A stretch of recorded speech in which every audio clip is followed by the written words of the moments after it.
ఇక మేనేజ్మెంట్ వారీగా హాజరై ఉత్తీర్ణత పొందిన బాలబాలిక వివరాలు ఇక్కడ ఇవ్వడం జరిగింది. ఇక టీజీ రెసిడెన్షియల్స్లో హాజరైన వాళ్ళు 2479 మంది అయితే 2449 మంది పాస్ అయ్యారు. 98.79% ఉత్తీర్ణత అంటే పాస్ అయిన వాళ్ళు. ఇక బీసీ వెల్ఫేర్లో 17,431 మంది హాజరై 17,046 మంది పాస్ అయ్యారు. 97.79%.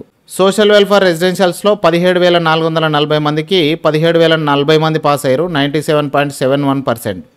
ట్రైబల్ వెల్ఫేర్ టీడబ్ల్యూఆర్లో 6,589 మందికి 6,433 మంది పాస్ అయ్యారు. 97.63% పాస్ అయ్యారు. రెసిడెన్షియల్ మైనారిటీ రెసిడెన్షియల్స్లో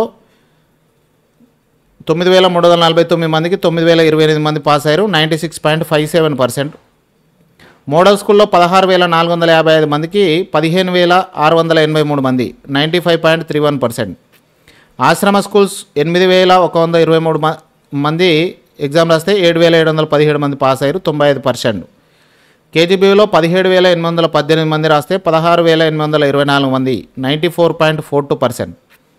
ప్రైవేట్లో 2,36,311 మంది ఎగ్జామ్ రాస్తే 2,22,633 మంది 94.21% పాస్ అయ్యారు. ఎయిడెడ్ స్కూళ్ళలో 6,451 మందికి 5,848 మంది 90.65%. జెడ్పీ స్కూళ్ళలో 135,849 మందికి 121,089 మంది పాస్ అయ్యారు. 89.13%. గవర్నమెంట్ స్కూళ్ళలో 22,079 మందికి 18,729 మంది పాస్ అయ్యారు. 84.83%. టోటల్గా 92.78%.